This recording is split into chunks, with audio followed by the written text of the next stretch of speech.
I'd like to call tonight's Board of Commissioners workshop meeting to order. If we could all please stand for a pledge of allegiance to the flag. Pledge allegiance to the flag of the United States of America and to the republic for which it stands, one nation, under God, indivisible, with liberty and justice for all. In terms of roll call, everybody's here except for Commissioner Beitler, who is not with us this evening. So we will jump right in with item 2 on our agenda, review of financing plan for property acquisitions. Mr. Beitel. Thank you, gentlemen. We have Scott Shear from PFM with us as well. Going to help a little bit about the presentation. Just as some follow-up and background, last year, as we worked through some open space acquisitions, the township did do a bond issuance for that part of the acquisitions that we were looking to attempt to acquire for those properties. So our next phase, when we originally talked about that, was to have a second plan for a next round of funding for when the township identified additional properties that we would have a stream of revenue ready as we, or if we were able to make those kind of acquisitions on our list of areas that were on our open space map, and then future components of that. So with that, we looked at how we could once again obtain that financing. Scott and his team ran a couple different scenarios for us, as you'll see in a packet provided. We wanted to look at kind of a dual track again, which is what we did previously, and say, how could we look at the components for both financing through banks as well as a potential another bond issuance. So what we wanted to review with you this evening was kind of the results of where we are. There was a request for proposals put out for those dual track type of situations. I wanted to show you kind of the results of where those are. We know that prior to going final, we're still looking at our total amounts. We picked an amount of $8 million to look at this process and base this evaluation on. For that part, and you'll see in the packet, and Scott can review in a little more detail, but wanted to have this discussion at this meeting, get some feedback from the board. If you'd like to move forward with a financing plan. If we do, we also want to identify, do we want to go to the bank loan side or bank note side and finance that way, or do we want to go with another bond issuance? We would need that kind of decision on where we're going to go in our time frame here. We're fairly aggressive, at least at the February 6th meeting, so that we know and can prepare documents for consideration at the February 20th board meeting. That would allow us to complete all the transactions and receive the financing sometime in late March with a settlement. So that was our initial time frame and our initial ideas and concepts on how we could approach a funding stream. So I'll let Scott kind of get into the details about what we've received in proposals and some directions that the township may consider. Great. Well summarized. Thank you for that, Bruce.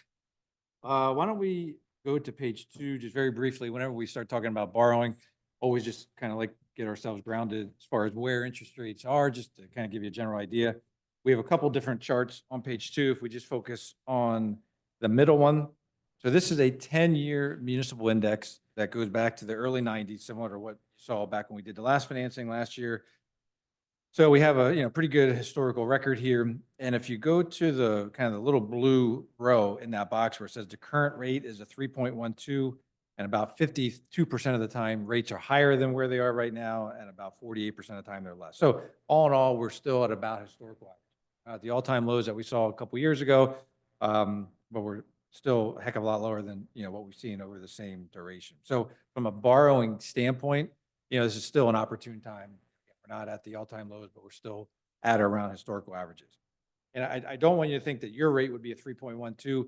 Again, this is just an index, so every issuer, when they go to issue either a bank loan or bond issue, it kind of trades off of this index, so it may be 0.5% higher or 1% higher than this, but this is like the general proxy that we use when we follow the tax exempt municipal market.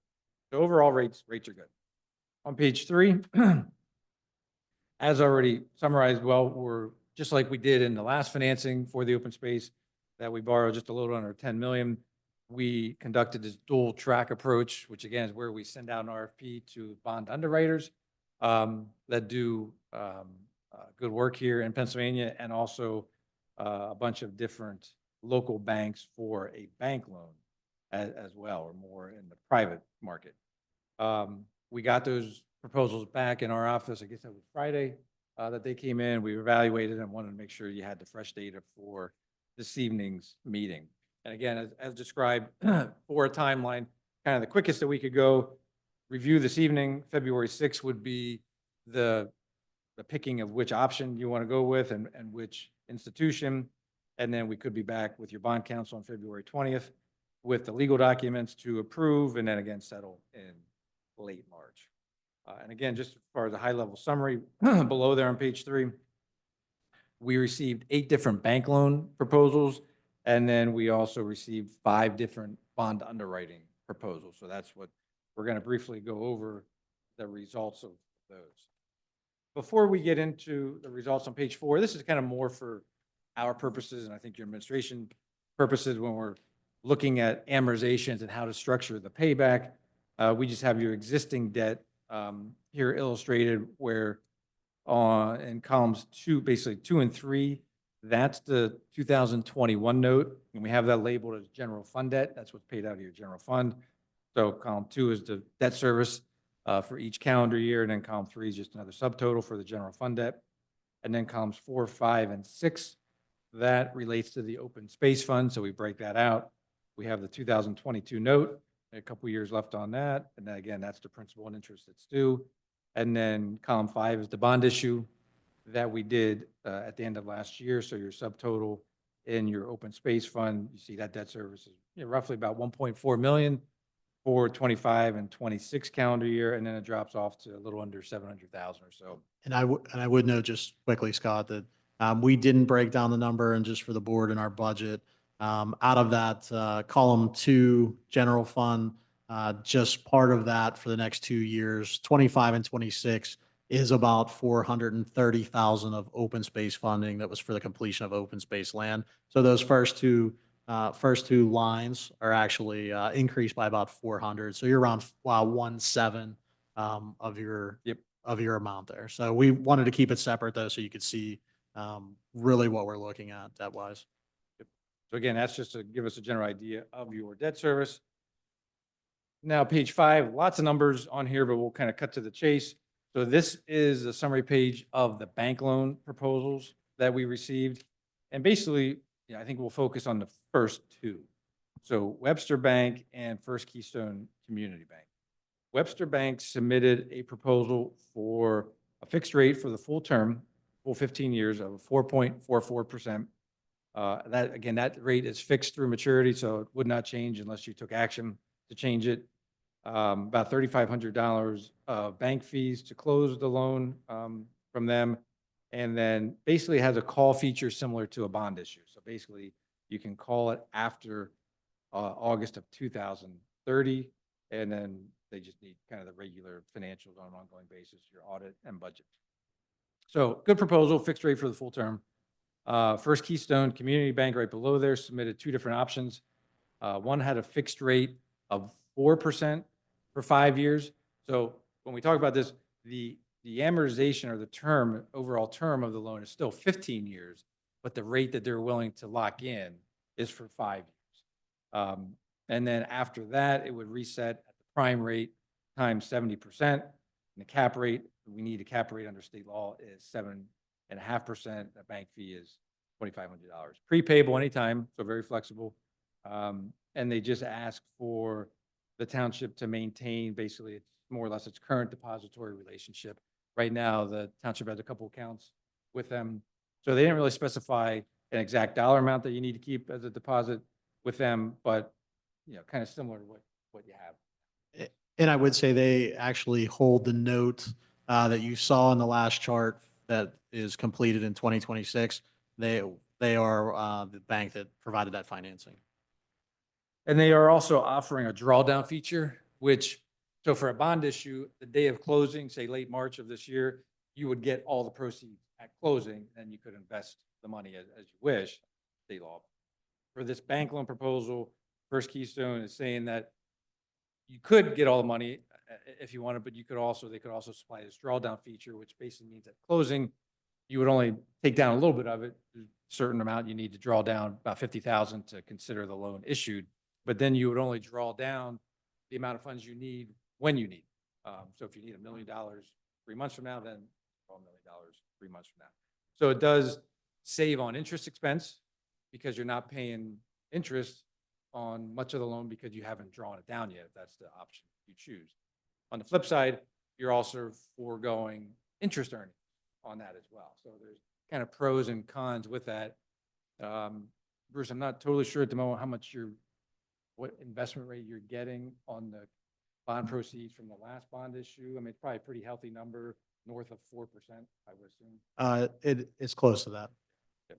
So that's, again, something to weigh into the decision factors. With the drawdown feature, it does give you the flexibility.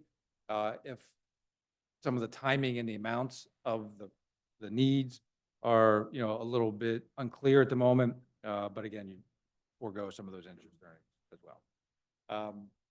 So again, those would be the two bank loan proposals that we would have you focus on. And then we compare that to the bond issues on page 6.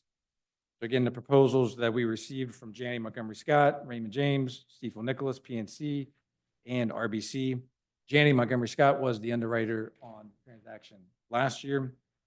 They also provided the best proposal, again, for this potential transaction as well. So when you kind of boil everything down, compare the fees that we asked for, the indicative interest rates, and a couple other things, Janney Montgomery Scott had the best bond issue proposal. So then to compare apples to apples, we put everything together on page 7. Pages 7 and 8 are more or less identical, but it just is shown a little bit different with your existing debt, as Bruce just went over, as far as what's open space, what's general fund. But basically in the blue, we have the bond issue from Janney Montgomery Scott.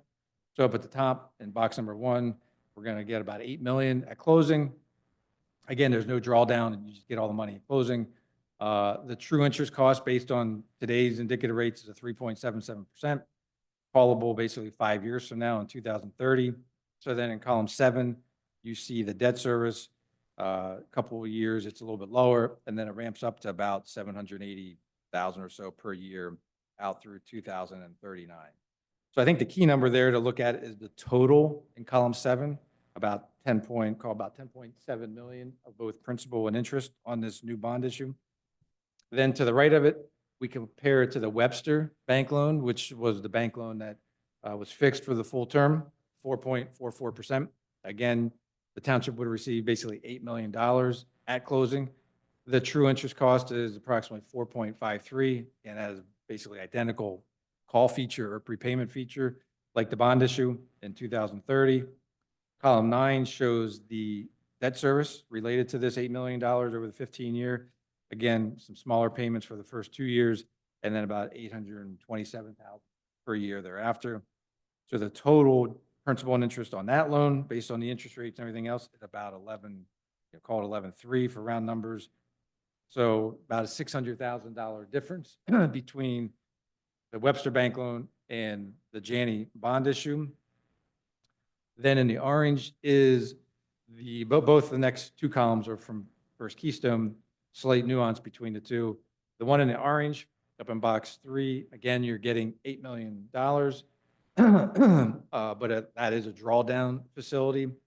And so here we're showing the 4% locked in for 5 years as per their proposal. And then it resets basically at the cap rate thereafter. We don't know what the prime rate's going to be 5 years from now and everything else. So a lot of times for state law purposes, we have to show it at the cap rate. And so that then ultimately nets into a true interest cost of a 5.51%. It is very flexible, prepayable at any time. And then in column 11, you see the debt service, again, some smaller payments first 2 years, and then a little under 900,000 thereafter. So there, it's about 12.1 million of total principal and interest that's due on that loan over that time period with that assumption. And then lastly, the far right-hand one is again another First Keystone proposal, basically same one, but instead of assuming that the rate would reset at the cap rate after 5 years, we have it resetting for this illustration at what today's 70% of prime would look like, just to give you an idea. And that gets you, I guess that's a true interest cost of a 4.62. Again, still prepayable anytime. And now in column 13, smaller payments up front, and then about 838,000 or so thereafter. So about 11.4 million. So when we assume kind of the current prime rate would be in existence 5 years from now, for this purpose, that proposal and the Webster bank loan proposal are pretty close. They're not identical. Webster's maybe a little bit better, but again, this also assumes that you would draw down the full amount for First Keystone on day one. More than likely, you would not, just based on the needs of the money. So that would probably save expense as well. So all in all, when it comes down to comparing the Webster bank loan to the First Keystone, I would say they're, from a debt service standpoint, pretty similar. The First Keystone is a little bit, well, not a little bit, it's more flexible from a prepayment provision. So if you have, I'll call it excess open space revenues later down the road, you can pay down the loan quickly and efficiently. So that's beneficial. And again, it has that drawdown capability. So you don't have to take all the money at settlement, take it as you need it within a certain limitation, a 2-year period. So bank loan proposals, very similar. I'd say the First Keystone one, probably a little bit more flexible, a little bit more advantageous for the township. And then it just comes down to how does that compare to the bond issue proposed from Janney Montgomery Scott? You know, again, maybe a $500,000-$600,000 difference in total debt service between the two. But again, that variance may shrink a little bit based on when the township would actually draw the money. Well, both good options. The investors for the bond issue really rely heavily on township's excellent credit rating. Township received a AAA credit rating last year when we went through that process, the highest you get. So investors love it, and that's why you got a very good proposal last year for the bond issue. I think for that was a longer duration, and we locked in about 3.8%, somewhere in that ballpark. So that was very, very good. So I think your options here for this potential financing, again, are both very good. Kind of, I would probably narrow it down to the Janney bond issue and the First Keystone bank loan. But again, just pointing out one other, I guess, risk with the First Keystone Bank is that rate is not locked in for the full 15 years. And we call that a risk, which means it could be good or bad, right? It could lock in lower than the bond issue, 5 years from now. You just have that market risk. You're subject to the market fluctuation. But both, again, are good proposals. And again, the next page is basically similar, just broken out a little bit different. Okay, other than the potential fluctuation of the bank loan rate, are there other risks associated with going with the bond issue?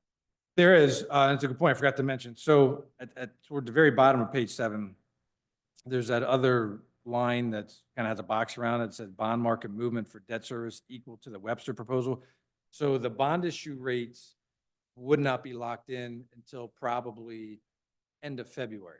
So we got the proposals today based on the index, but that's going to fluctuate between now and the time we lock in the pricing after we go through the credit rating process and do all the other documents, which again would be late February. So between now and then, rates could go up or down. Their proposal will go up or down too with the market. So there is a chance that over the course of the next month, interest rates on the bond issue could go higher until we're able to lock it in. But basically the break even that we have there that's basically attributable to either the Webster Bank loan or the First Keystone Bank loan, that rates would have to go up almost a full percent to make the bond issue less attractive than the bank. So there is that risk with the bond issue that those rates are not locked in. So you have about a month of market risk for the bond issue, and then that's locked in. The bank loan proposals, those rates kind of, at least for the next 5 years for the First Keystone, they're locked in now. But 5 years from now, they're going to fluctuate. And there's no prepayment options associated. The bonds are callable or prepayable in 5 years. So anytime after 5 years, Okay. they're either refundable or prepayable. Yep. And are there, okay, the last loan we got was from bonds. Correct. And so is there any advantage or disadvantage to having more bonds or bank? No, Just it's kind of for- indifferent on that standpoint. Scott, and just to clarify too, and I think it's a question that, I had at least earlier, when we spoke. If we, one advantage or disadvantage, you kind of hit on it, I would say, of taking the bond issuance, right? You will have all of that cash. It will be on hand, earning some interest, not more than what you've borrowed it for. But at a point, do we have to spend those monies at any period in time? And is that required? And what happens if we don't? Knowing that we have land, it may be where we find or are able to acquire, but we're not. Is there a time frame that we have to spend those dollars on a bond issuance? So when you go to borrow any money, whether it's a bond issue or a bank loan, you have to have reasonable expectations that you're going to spend the money within 3 years. Now, that's a reasonable expectation. Many times that doesn't happen. Projects slow down or the opportunities get delayed, whatever the case may be. So at the end of the 3 years, if it's the money still not spent, there becomes some restrictions on how you can invest the money. And at that point, then we'll start to have the discussions of, okay, do you really see the ability to spend any remaining money? If the answer is you do have an opportunity coming up in the near term, then you keep the money and then you fund the project. If you basically say things got really delayed, then we'd recommend you take the remaining proceeds and pay down the loan. But you can't pay it down until after 5 years. You could still put money in an escrow, even say at year 3 to pay it down. It would just sit in an interest-bearing escrow. Your debt service would be lowered accordingly with that, but the actual bonds that it's prepaying would not be off the market until year 5.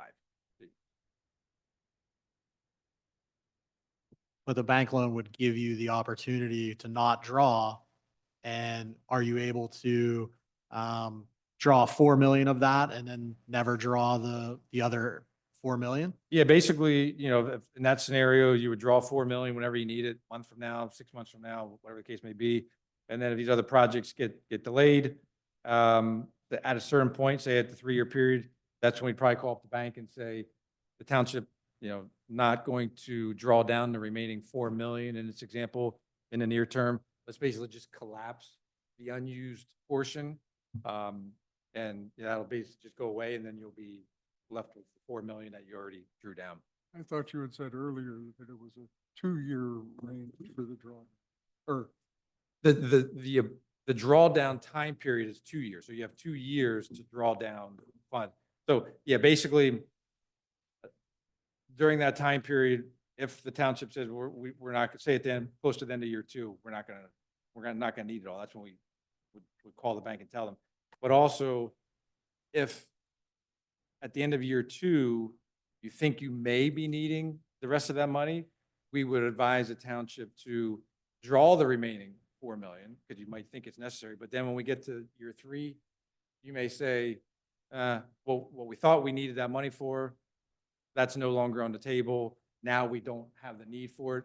Then that's when, in that example, we would basically just pay off that 4 million amount with the proceeds that you're not going to spend at that time. So the bank loan is flexible from that standpoint, to be able to pay it down efficiently without having to put up an escrow. Again, both good options. Both have kind of their pros and cons, and one's a little bit more flexible than the other. Especially in this case when we're talking about maybe some unknowns with the timing and amounts of some of these issues.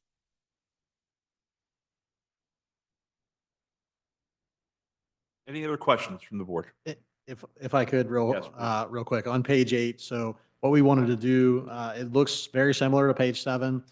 Page 8, we highlighted just the open space financing, whereas on page 7, we had the general fund debt in there as well for the just existing open space. And I thought it was important for the board to know and have the background that when we went to the PFM team on the original finance, we said we wanted to give ourselves flexibility out of that fund. We collect and earn income tax about 2.15 million. We wanted to work back from our initial issuance and say, okay, we might have future purchases. We want to make sure we have monies available or the ability to borrow money at that point. And we also wanted to highlight the 25% that the law allows for us to go towards maintenance of that open space or any open space, passive or active area. And I wanted to point out to the board, if you look at those first 2 lines again, including, because this doesn't have the general fund debt service, part of that was for a land acquisition. That 25 and 26 year, you see all the way through, whether it's the, the blue bond issuance or the first Keystone note, be aware that that will take, an additional 400 on that ending open space debt service. So that puts you at like 119. We had budgeted for 300,000 to come to the maintenance improvement fund this year. And then next year, that puts you right at around 2.1. You are right at your collection. So you're not going to have monies available for that improvement maintenance part.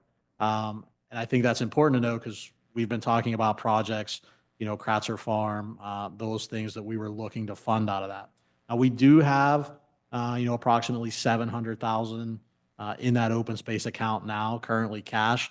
So you could potentially, cover those expenses and still do some additional projects. However, that's going to exhaust your surplus there. So thought it important to note to see why the difference when we went back to a 15-year to show you that still gives you the opportunity to do your 0.25% or 0.25%, 25% of the fund, plus you would have some remaining dollars that you would be building in that fund, about 200,000 or 300,000 a year after 2026, be used towards more open space purchases in a long-term way. So that trends out about 300 a year over that, over that 10-year period. You're going to be building a surplus for cash purchases of land. I thought it was important to have this extra part in here for that. And to know that budgeting would be tight for the maintenance part next year when we incur or write this debt. Okay, if the last time I looked at Fed bonds rates, it seemed like the 1 year was like 4.2 and the 10-year is 4.6 or something like that. Okay, so if we got a bond issue, what would prevent us from buying U.S. bonds?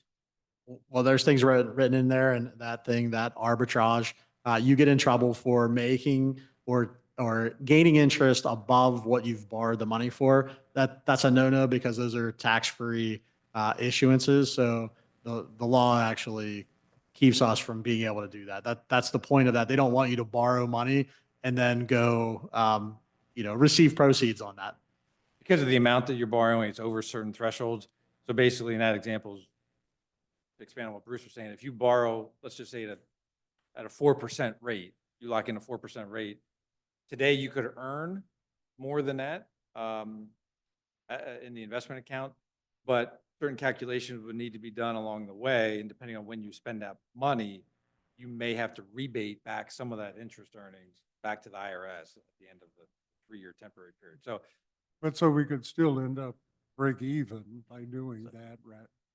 If we, yeah, you can earn and keep up to your bond. So that's, I think, the break even that you're talking about, Yeah. just any positive arbitrage, you would have to rebate back to the IRS. So right now, we actually, our funding is just below so that we don't have any issues with the first issuance we did. We've made sure we had a rate that is sub that lending amount. So it's not a bad thing to, I mean, you should still maximize your investment earnings, but there's just no, don't spend all your investment earnings because you may have to rebate some back to the IRS after the calculations. Okay, so what would we put the money in if we got the 8 million and didn't have? We would go to we would go to a deposit account at one of our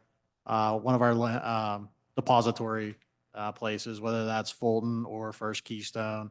And we would make sure that that rate is, the market right now, I know we're in some investments for 4.5, 4.2.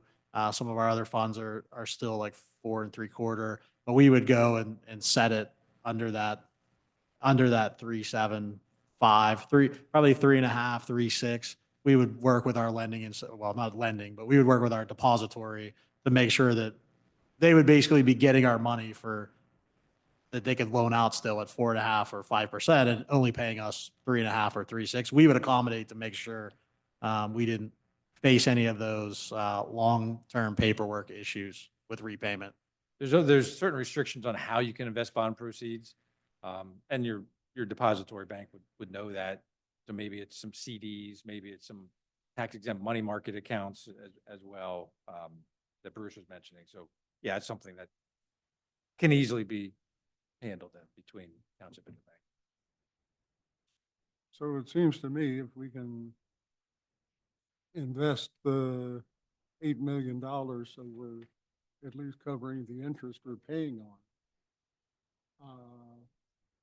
I don't see why we wouldn't go with the bond issue at 3.77.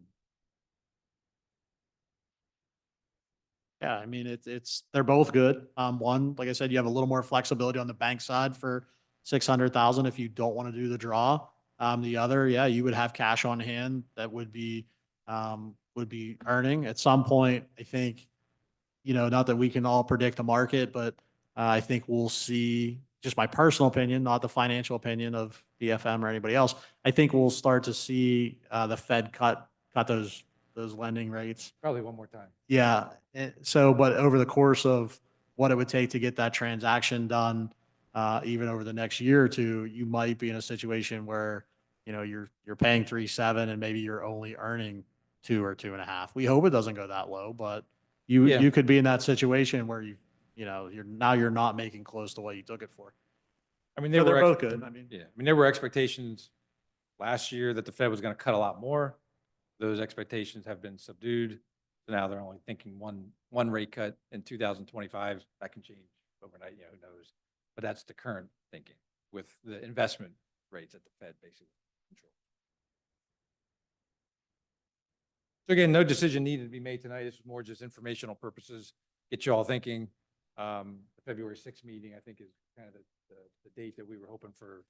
yeah, that direction feedback, at that point. yeah, that final feedback, and then we can move forward in a direction and hit our timeline.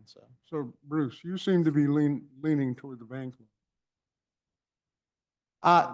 Look, I think they're both good. I mean, I've gone back and forth. I think I like the bank loan component where, you have that ability and have that flexibility to do that draw. I mean, I do like that component of it in case we get in situations where we're not able to acquire property. I think saving that interest on my end, and that might not really work out if we would run the numbers, if we took half of that draw, what that would mean to us. And we could, I'm sure, run that calculation. Oh, yeah. That's why I like the bank component. I mean, on the taxpayer side, I do like the bond issuance because you're seeing a $600,000 cost savings, right? And ultimately for the taxpayer, we want to save that component. So that's why I like the bond side. I think I could give positive and negatives for both. I mean, if we issue another bond, that worked for us. And I do, I think you deposit those dollars while we make things. But I think with the land, if we were doing a construction project and we were building a building or whatever, I would say we float the bond all day, every day. It's consistent and we know what the project's going to be. With land, there's a little bit more unknown on that side of it. That's the only reason why I'm not giving you a definitive answer. I would say, issue the bond, take that percentage, move forward. That's my recommendation. But I'm still, working with, like I said, with Scott and his team. We had another call today, working through where this is. So, I mean, ultimately my recommendation is probably going to be to you, float the bond. We'll deal with it on the back end if we don't spend that money. I mean, and we'll be good to go, and we'll see the cost savings. Cash in hand. We're going through the process anyway. That's my recommendation on where that is. It's just, I like to put the unknown out there for the board, that drawdown feature is nice. Yeah, I think Bruce summarized it well, that it's from a pure dollars and cents standpoint, when you look at the debt service, the bond issue is the better proposal based on the market conditions right now. From a flexibility standpoint, the bank loan provides the administration with a little bit more flexibility. Well, Again, both good. You're not going to go wrong with either. Or it depends how you look at it. well, none of us have a view into the future as far as interest rates, but it seems to me if Trump comes through with his tax cuts, then that would force the interest rates higher. And then we have the exposure on the bank loan of having the interest rate go up. Yeah, that's the bad side about the bank loan. Potential, yeah, absolutely, yeah. Yeah. I mean, there's actually talk, I think we were talking about this earlier today on the phone, that there's discussions of eliminating tax exemption. Now, whether or not it goes that extreme, probably not. Some of the proposals out there are to modify some of the tax exemption, not so much on general government bonds, but more maybe on higher education or healthcare and some transportation related bonds. But that would have the impact that you're talking about potentially 3 years from now, 2 years from now, 5 years from now. That may raise the cost of borrowing if that happens. So all good points. I mean, you raise a lot of good issues. Sounds like we're going bond issue, Scott, so far. So at least it sounds like that's what the feedback and the recommendation I'd give, at this point. Be stable, take those dollars. So This one was just Yeah. kind of closer, doing the dual track, which is a good thing. Provided results that are a little bit closer. Last year when we went through it, it was a lot more, I think, obvious to do the bond issue than based on the proposals we got. But this one was just a little bit closer, and so that's why we thought we'd have a good discussion this evening, just to make sure everyone kind of understood the nuance. Yeah, and the other component, we're still working, as I said earlier, Another call. on that true value that we think we would recommend to the board to do a lend, where if that number would come down potentially, it might be better to do the bank. It could be paid off, sooner on that side of it. And we don't have to worry about those items, So once we finalize those numbers, I think that'll be a better picture as well, too. Well, I support the bond issue. Any other questions from the board? Any questions from the public? All right, thank you very much. You bet. Thank you for your time. Thanks, Scott. Okay, item 3, update from the Greater Lehigh Valley Chamber of Commerce. Hayden, is it Rind? Rindy. Rindy. Yes. Okay. And Emily Broski. Good evening. Good evening. First of all, we want to thank you guys for allowing us to come and speak on behalf of Lehigh Valley Chamber, for taking some time out of your day to listen to us. My name is Emily Broski, and I am the coordinator with the East Penn Chamber of Commerce. And we are your East Penn Chamber of Commerce liaisons, as well as our colleague, Jessica O'Donnell Gower. So we just wanted to take this evening to introduce/reintroduce ourselves as your local chamber liaisons, and able to share with you our work within Lower Macungie Township and the surrounding communities that make up the East Penn School District. The East Penn Chamber of Commerce is just one of the 30 chambers and councils that make up the Greater Lehigh Valley Chamber of Commerce. The Greater Lehigh Valley Chamber of Commerce is the 6th largest chamber in the United States, and we are the largest chamber in Pennsylvania. So our newest mission statement is actually, the chamber's mission is to improve the economy and quality of communities in the Greater Lehigh Valley. So we just want to thank you for your partnership to showcase your newest playgrounds to the community last fall, and would love to continue these type of partnerships and initiatives you have in the works, or for new things you might like to see for this township. So during the pandemic, we were proud to partner with Lower Macungie Township to create a local business grant program that provided critical financial support to businesses during one of their toughest times. This grant helped cover essential expenses, allowing businesses to not only survive, but thrive. Our collaboration with Lower Macungie demonstrated our shared commitment to supporting the local economy and ensuring that businesses could recover and continue to serve this community. So this past year, we have enjoyed continuing this collaborative partnership through the banner program, which we were able to implement 14 veterans banners this last cycle, along with some branding of Lower Macungie. So shout out to Bruce, Renee, and Stan from Public Works for helping us facilitate that whole process. And thank you all for your partnership on that. Right now in phase 2, we're excited to let you know that we have 9 more applicants for veterans banners. And so we're excited to kind of max that program out and continue to expand that program. So all this work that we do here in East Penn, we don't do it alone. We have an amazing board of volunteer leaders. So we want to thank the resources of Kylene Gill and Denise Folk coming to our meetings to make sure we stay up to date on everything that's happening in Lower Macungie. So we've really enjoyed having them involved and getting a closer inside look to everything happening in the township. We're proud to have the township as a chamber member, and we want to make sure you as the board know all that that entails. Your membership gives you, as well as all the employees of Lower Macungie Township, resources of marketing and connections, to put it at a high level. And we're happy to share more of that information with you. These are the same benefits that the local businesses receive when they sign up to be chamber members as well. As Emily mentioned, our goal at Chamber is to improve the economy and quality of communities here in the greater Lehigh Valley. So we do that in a lot of different ways, and luncheon tours, networking events, community festivals, and one that is coming up is East Penn Restaurant Week. So we are excited to have a couple Lower Macungie businesses confirmed already, like Notch and Anthony's Cold Fire Pizza up at Hamilton Crossings. That will be at the end of February into March, February 23rd through March 1st. So this is a really fun way.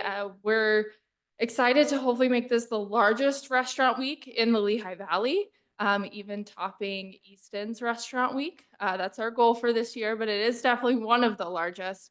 So we would encourage you to get out, eat local. This is the time of year that is a little bit slower for our businesses. So we love to, this is just one example of initiatives that we put on for the businesses to draw that community together.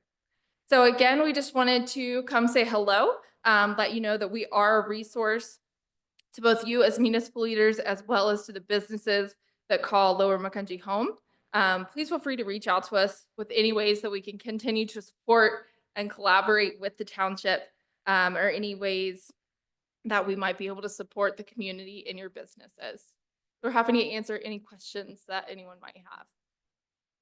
Any questions for the chamber?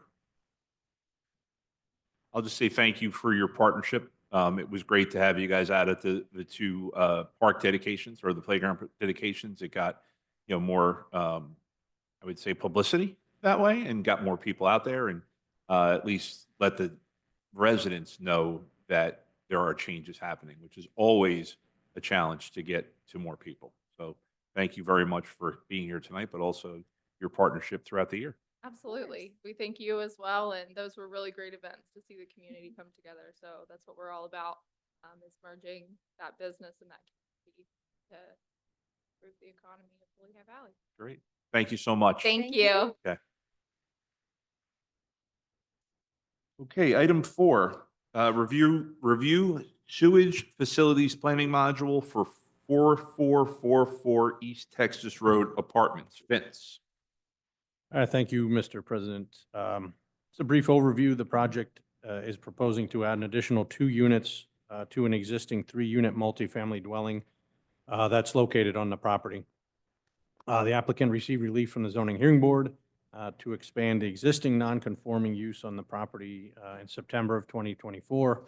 The current on-lot system will not handle any further expansion, so the applicant's proposing to tie into a township sanitary sewer line, which is near the intersection of East Texas Road and Maplewood Lane. The applicant is also proposing to make a connection to the public water system provided by Lehigh County Authority, as currently they are on a well. That's about it. If I entertain any questions. Any questions for Vince on this sewage planning module? Okay, then we'll move on to review of the sewage facilities planning module for 4451 Reservoir Hill Road. Vince. Thank you. So this project is proposing two on-lot systems for a single-family dwelling, and also, I'm sorry, one system for a single-family dwelling, and then also another system to replace an existing dwelling, all that was on the property that will be ultimately converted into a residential accessory dwelling unit on the same property for a family member. Same as the above project, the owner received relief from the zoning hearing board for that residential accessory dwelling unit in August of 2023. Property is already served by a connection to a public water system, which is provided by the Borough of Albertus.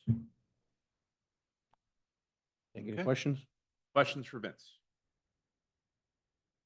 Seeing none. Item 6, review ordinance amending Chapter 5 Code Enforcement to adopt the 2021 International Fire Code and modifications. Mr. Tranguch, again. Okay, thank you. So the draft ordinance is before you tonight for comment, for the update to the, from our current adopted fire code, which is the 2015 International Fire Code, and we are looking to update to the 2021 International Fire Code. Pennsylvania UCC is slated to be updated from the 2018 ICC model codes into the 2021 model codes in July of this year. So we want to keep pace with the state and update from the 2015. So we have a few modifications that we've made, most of them to tailor the code to our program, Fire and Life Safety Program. We're also modifying any sections that do not apply due to already adopted local ordinances, much like our key lockbox ordinance, our open burning ordinance, and modifications that encompass anything that we already have in the code. The only difference with this update in 2021 in reference to the 2015 is that we're adopting some appendices with this cycle. And that's due to the fact that we want to incorporate some of these requirements into our land development process. And also we want those to crosswalk when we do potentially our Saldo update. Okay. Questions on this for Vince? A review fee schedule amendments. Bruce. Thank you. We have before you for your consideration an updated fee schedule.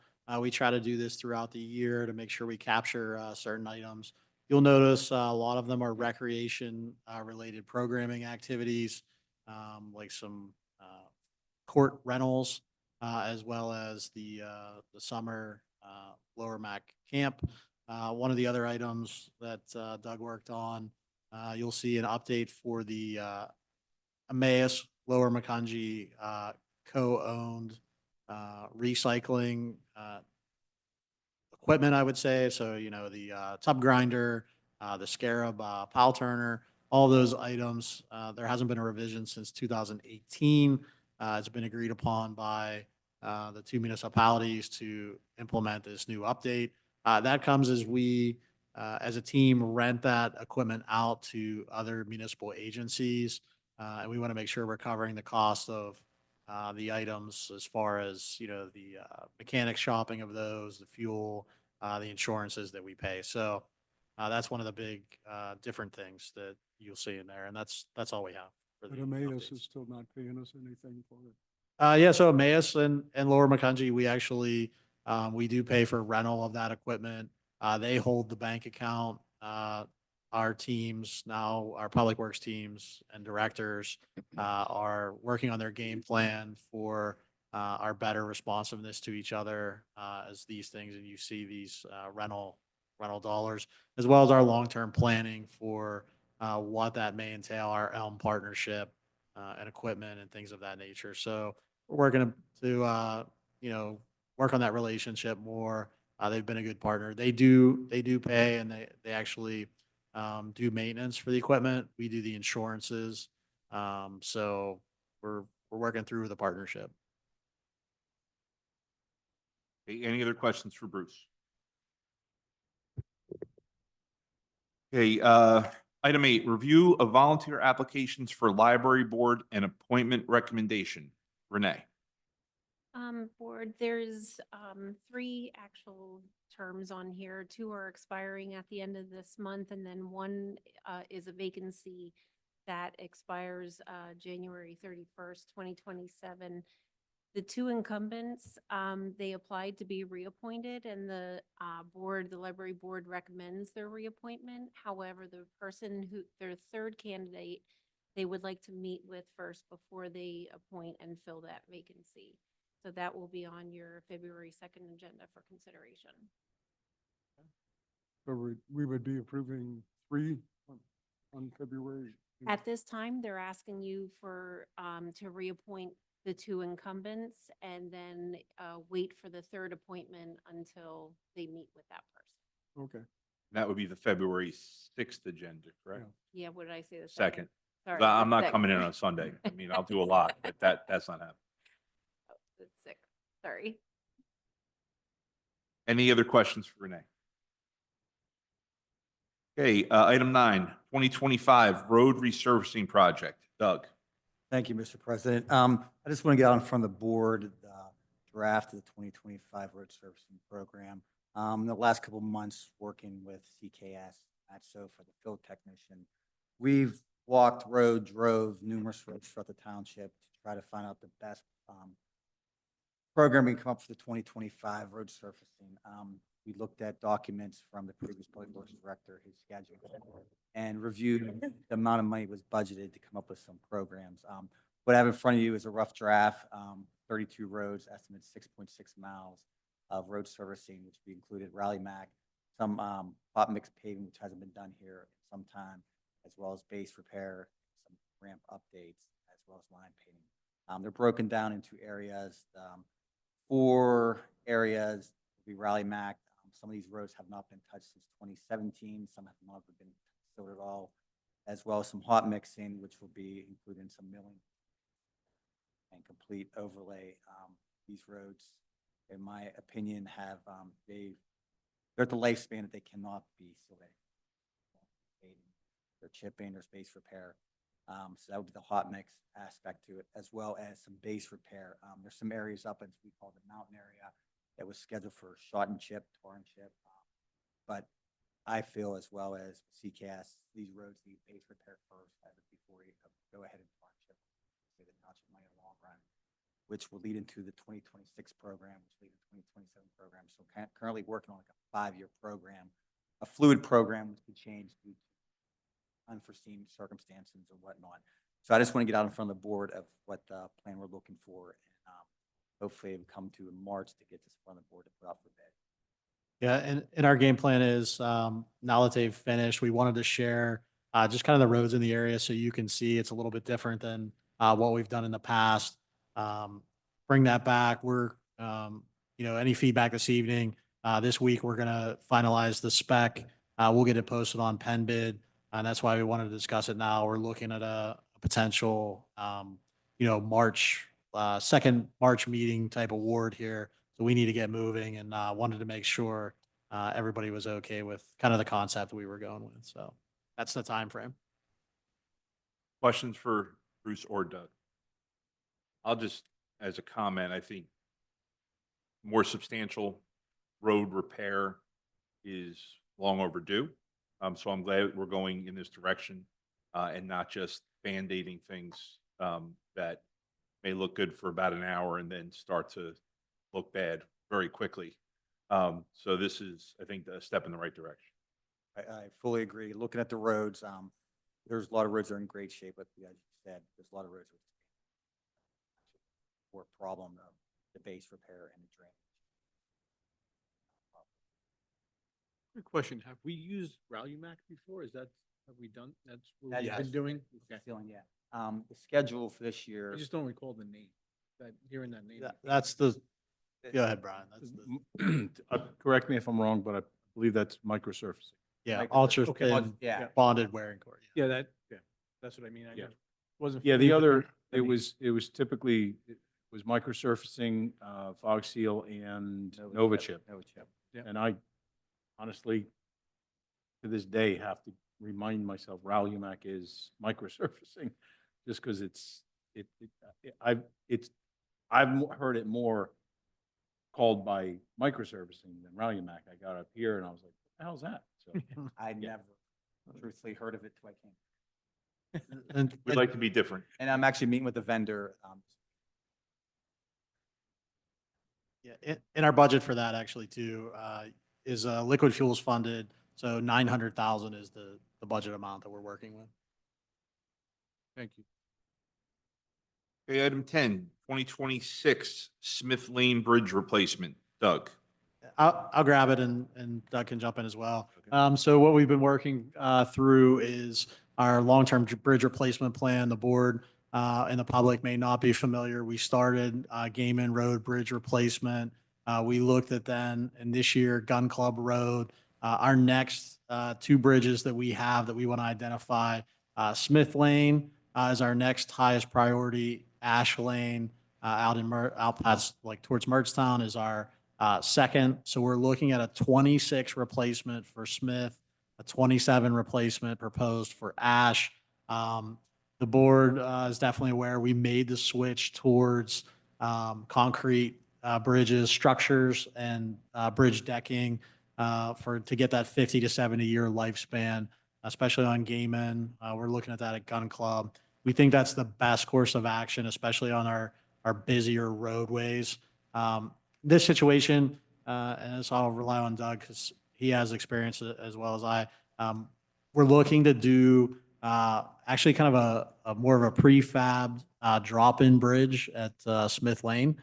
We'll be able to keep the current abutments. However, we'll have to go behind those abutments and do some footings to kind of hold this bridge.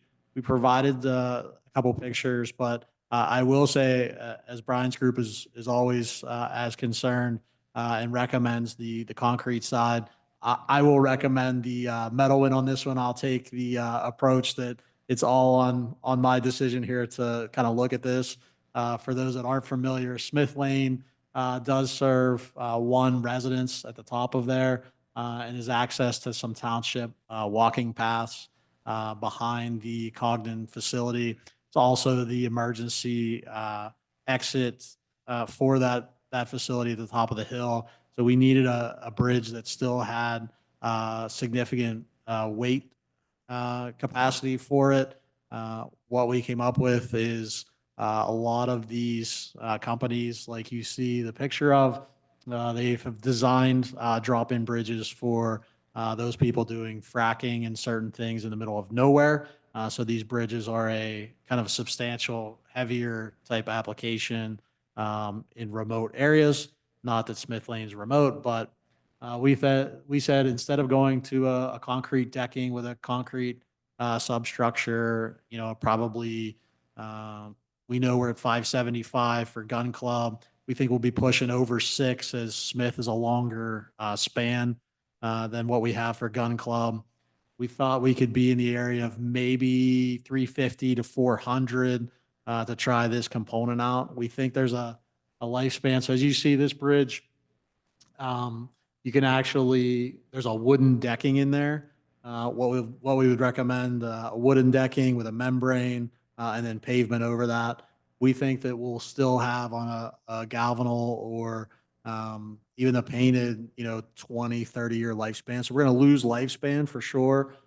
We might have some additional maintenance on this, but we're willing, or I'm willing to recommend that we kind of, for this application, look at that part. So Doug can explain a little bit about experience and use on that side of it. Yeah, as Bruce said, one of the big concerns is with the abutments. You won't have to remove the existing abutments there, which would lead into the permitting of the stream. So the existing abutments can stay there, as well as I've used this in previous place I've been to. The boards stacked together like that. Stability is great. Bruce said you put a membrane over the asphalt over it, and I've seen numerous fracking trucks, and the amount of traffic goes across that bridge. The lifespan of that bridge is 20 to 30, potentially 35 years.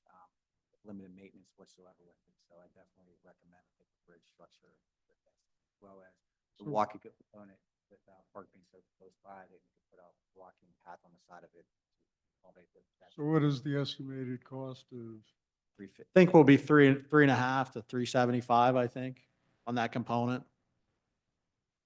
350? 350,000, right, to 375. The bridge actually is potentially a CoStar's product, so we could buy the bridge through that process, and then we would bid the actual installation would be the site prep, the bridge removal, current bridge removal, site prep, and then get the base pad piers ready, and then they would come in and assemble the bridge on top of that, and takes a couple of days, right? Yeah. Have a bridge. And how much would it be to do the concrete? Probably, we're 575,000 for Gun Club. That's a smaller structure. So we're probably pulling over 6, I would think. Probably 6.25, 6.5. You'll get twice a lifespan, but, you're not throwing a lot of traffic across it. And is it gonna be 1 lane or 2? So we would have to keep because of the permitting side, we would have to keep it as the width we have now, no greater than. That's why we have concerns with the potential walking path. The idea is to get it up into the new Mertztown neighborhood. It does stop across Mertztown Road. And how can we do that? We've talked about, is that share the road with some signage? Is that another side bridge that we may be able to kind of put there for pedestrians? But we want to be mindful of that. It's not going to be as wide in an excess like a concrete bridge would be. You could do could you cantilever off the side as a walking option? We had talked about seeing if that's a possibility. We think probably it's share the road on that side. Yield to bikes / pedestrians on there, knowing that we have to go across it. But said we have one house up there. How wide is the bridge? I'd have to look right now. I don't have that part offhand. It's a typical, we'll figure out the measurements. I'm going to ask a really scary question right now that I don't want to ask because of bad juju. Church Lane has been open for a very long time, thank God. But every time I go over it, I get a little more nervous as to where we are in its current. I mean, obviously, it's going to be what it is, but So we're sub 2 years, I think, since our last our engineering review out there. There was no issues or concerns with that structure. We continue to monitor it, and it's actually in good shape from what we thought. We always have those concerns, and it was not reported issues when we were out there last. Speed bumps. yeah, I would say the speed bumps either have to be replaced or go because they're not speed bumps anymore. They're flat where you drive over. So I think their purpose is not being met. I mean, maybe having them is keeping it in good condition long term. And it is still heavily driven, but the current speed bumps are no longer. Sounds like they'll be soon to be replaced. Yeah. Not a good idea. Yeah. The line of cars, I went last weekend before it snowed to the food store, and coming back, I was like the 11th car in line to get back out to Trexlertown Road. It's used a lot. I mean, there's no two ways about it, but, and I mean, I like that we don't pull the speed bumps up for the winter anymore like we used to, but they probably need to be replaced. Looks like it just We're going made to the forget that I list. even mentioned that. Looks like it just made the list, so it should be done soon. Bruce, you had mentioned that the Smith Lane Bridge would have to support a substantial weight. What kind of things are you envisioning going on over it in emergency access? Yeah, knowing that's, coming out of the back drive of Cogden, our fire trucks, I got a 72,000-pound tandem fire apparatus that we have to try to get over there.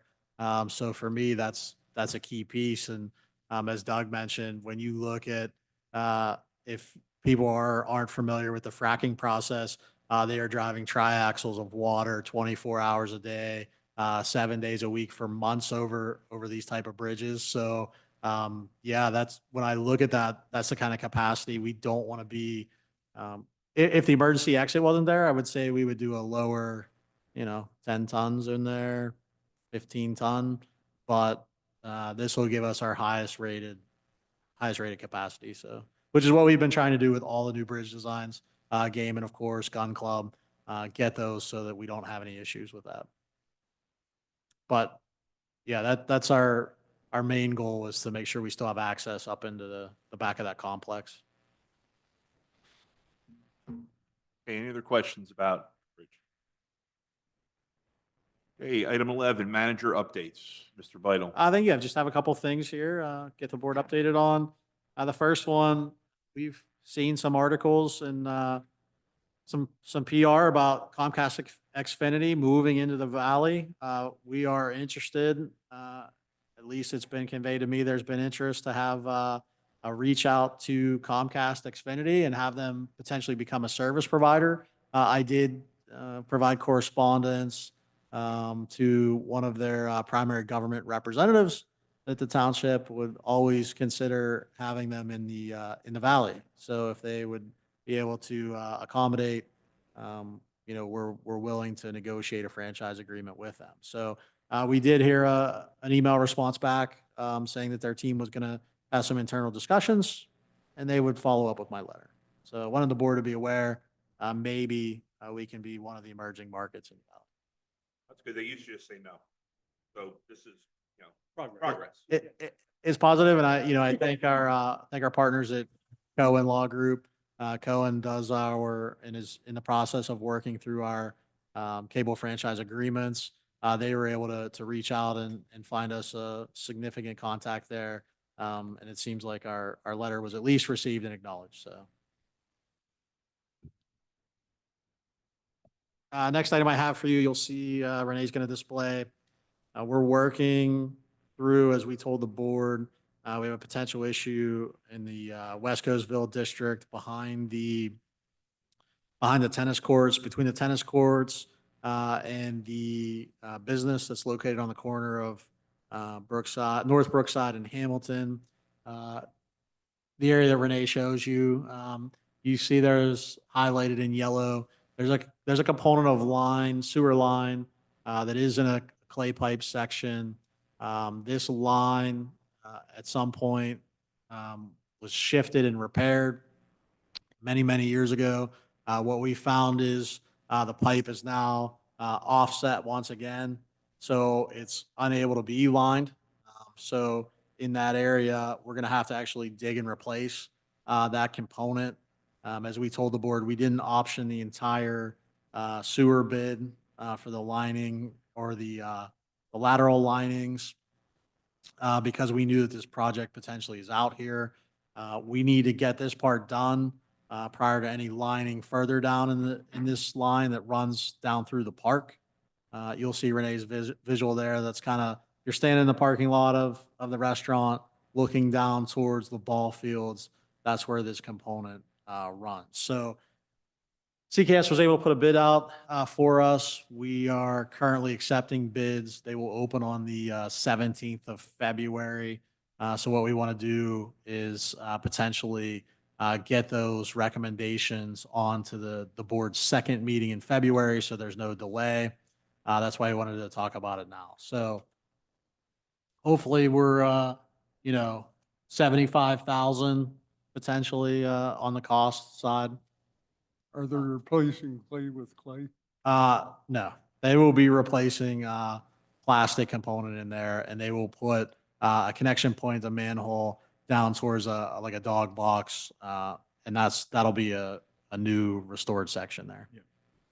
The clay portion is what needs to come out. This section had previously been identified to be lined. We discussed with Bruce and Doug, like, no, this section, it has to come out. The downside is I think, like a 400-foot run. So what we're doing is replacing, I think, approximately 250 feet of it. That's clay. That'll be replaced with PVC. Then the remaining portion that's actually in good shape, that part can be lined. Yeah, that'll be part of this year's lining But- project. But because the new portion, the old portion that's problematic, it can't be lined. So we have to put that manhole. If we didn't want to dig and replace the 400 feet, Right. we figure we'll install that dog box housing, which is like a concrete, uplift in there, kind of like a manhole. Then we'll be able to line from there the other 150 feet of the clay to the other section. So that's why we're kind of in a priority side to make sure we're moving forward in enough time to be done before the lining. But you only need one manhole, you don't need one at the other end. So the manholes at the top, like Renee is shown in the picture, the other side, like I said, is that kind of dog box housing, which is a concrete kind of structure in there. It's like a manhole, but it's more for this kind of interruption of line to go down. So It's often referred to as a doghouse manhole because it's got the manhole base. Instead of having two round diameter, for the pipes, it's actually literally cut, kind of like Snoopy's doghouse, the front of that. That kind of U shape. Next thing, storm sewer repair. We did issue our notice to proceed January 21st. We had our pre-construction meeting on that project. There was a one-call meeting Friday, and the contractor's going to mobilize potentially next week. So residents may see our dig and replace project starting to occur through various neighborhoods throughout the township. They are in various quadrants. They shouldn't affect the residents as much. There will still be trash collection, all of those items, but we wanted people to be aware that once we kind of signed our project documents, they were ready to move. So we are staying out of the way, and we should see some action on that project. So in case you see it, that's what's And going on. where is this?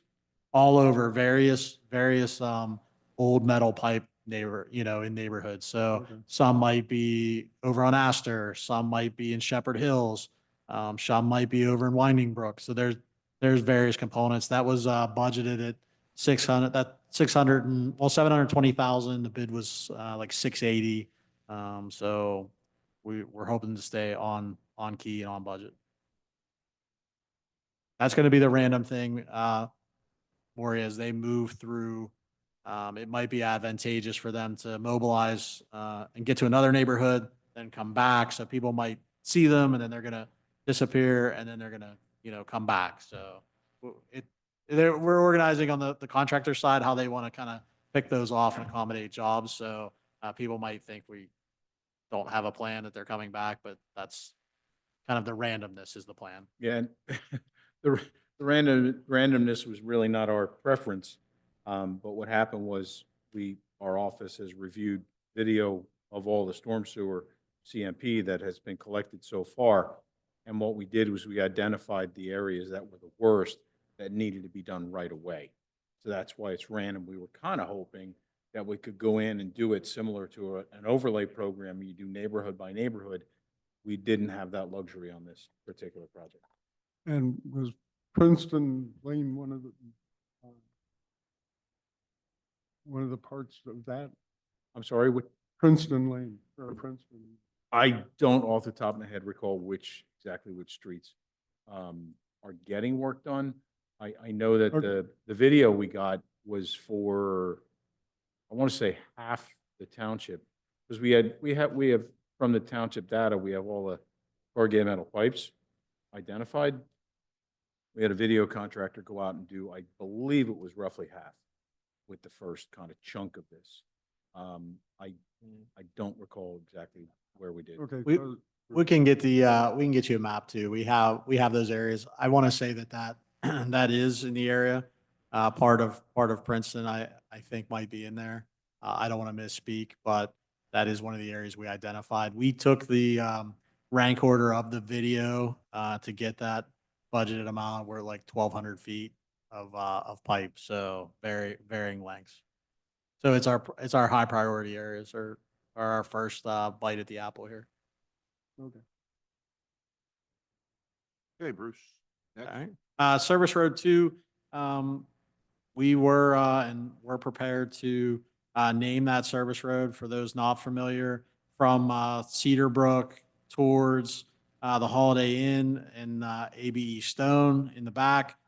When the bypass was installed, that there was a road constructed back there with a cul-de-sac, when Hamilton Boulevard was kind of cut. That road was never named. On the other side of the road, we had Service Road 1, which we named Charcoal Lane. This is Service Road 2 now. We did reach out to the business. We know that this is going to be impactful for both AB Stone and Holiday Inn. So Renee, Vince, and I went out and did some touch bases with them. We're looking for their feedback. We know it's kind of impactful to change their entire business records. It looks like they're going to give us some recommendations on some names for consideration. And we look to, as soon as they give us that feedback, come back to the board with a recommendation. We did want to let everybody know that we're working with the businesses as we know it's impactful. So just an update on that component. Another item we have, we will have the volunteer firefighter EIT eligibility list. That's probably going to come before you before the next workshop. I wanted you to be aware. They submit their applications to the chief. They make sure they meet all the eligibility requirements. They come into Renee, and then you gentlemen approve them for that tax deferral, and then they are able to use that for their local earned income tax. So great recruitment retention project. And I think definitely there's value in that, but you'll see those names before you for that approval. That's what I have in my list, unless there's any questions or things that I can work to address with everybody. Any other questions for Bruce? Okay. W-2s, what's the status? W-2 should Got it. be I got mine out. Got it. When did they this get? week, or maybe Saturday. I got it Saturday. Okay. I'll look. All right. Department reports. Are there any department reports tonight, Bruce? Yeah, thank you, Mr. President. I included a report, but I just wanted to go over a couple numbers that I got together just for the board, just to let everybody know what my department has been up to last year. So we issued 1,050 permits last year through the department, so that's about 20 a week. So commercial permits, we had about 161. Residential, which is always our highest permit numbers, were 563. And, you know, highlighting on the residential side, we had 70 new single-family dwellings into the township last year. We had 85 solar panels. So that's, solar has still Ramping up. continuing to, yeah. So there's a lot of tax credits out there, so people are still continuing to go that way. So zoning, we did 250 permits. We also issued 15 on-lot septic permits. Fire inspections last year, we did 101.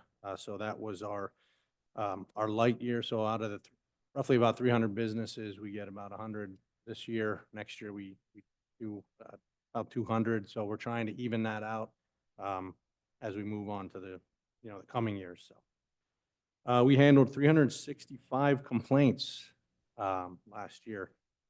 And just on the complaint side, I do want to highlight that for everyone.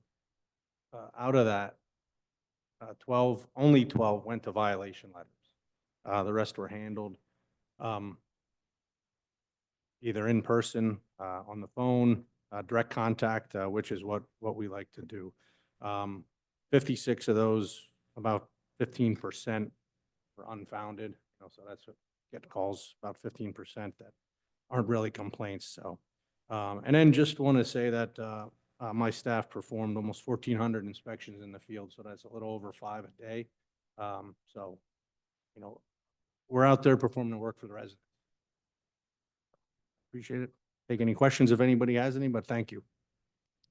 I have a question that actually is for you, it's for Bruce, and it's for Doug.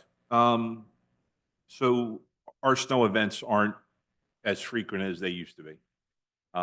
Especially the larger ones that tend to linger over time. Right now, we're in the middle of one, a week into a snowfall and things are still covered. I always have an issue with reverse frontage paths that don't get cleared. I understand that most residents don't see it as their responsibility, even though technically it would be. Some of them are very far from the backs of the houses. I want to know if A, can we loop that into what we clear in terms of walkways? And if not, when do we start violating people for not doing what they're supposed to do? Because, there are walkways now that have been covered for, almost 10 days.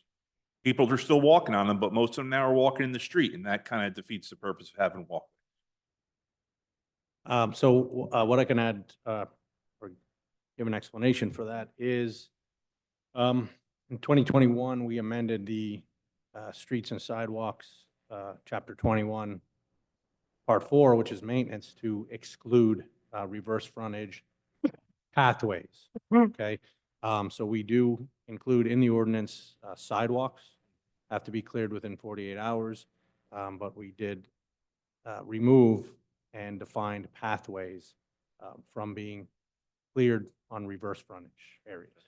That answers half the question. And I would say for us, I do not recommend, and I think the solicitor would confer, we do not want to touch or clear private pathways. As soon as we touch those obligations, there is that liability now that we're responsible for. So if anything, we want to make sure that those continue to be the obligation of the homeowner and their reverse frontage. So that's why we've never engaged to either do maintenance, repairs, or clearing of those reverse frontage paths. They are different from, sidewalks as they've been defined in that chapter.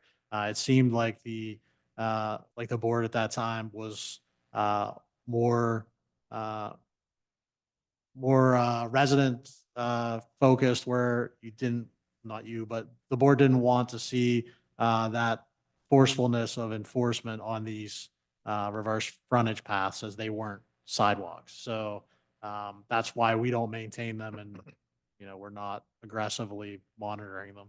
So let me ask this question. So through Graymore on Sauerkraut, where the retention basin is that considered a reverse frontage path, or is it considered a sidewalk? It's a reverse frontage path.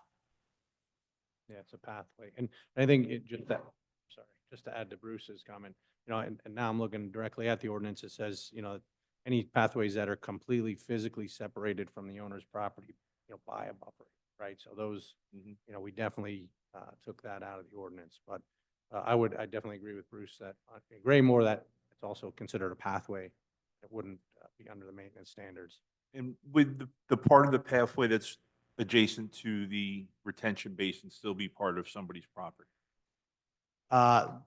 We would have to look there just depends on where the lot lays out. Some of those may be township obligations. Now, I would note the township, part of the ordinance, is not required to maintain sidewalks or pathways with that ordinance. We do clearing in certain instances where they are our sidewalks, like around the walking zone for the school, up by the fire station, those components of township pathways. So sometimes with the retention basins, right, they may be privately owned. In that case, it's private ownership of those reverse pathways. If it's a township facility, we would have to look at what the maintenance is on those.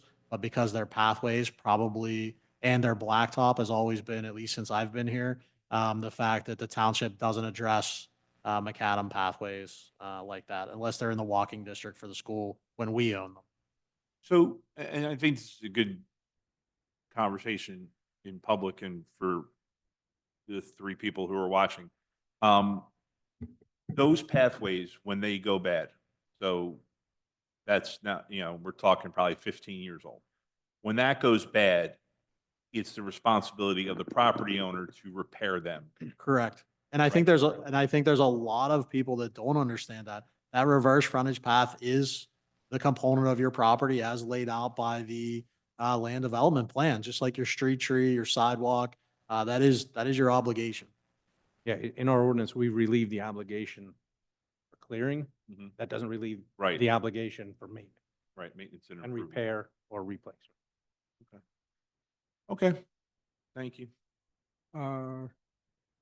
Bruce, I would like to thank you for finally getting the emergency interrupt light signals in at Cedar Crest and Lower Country and Cedar Crest.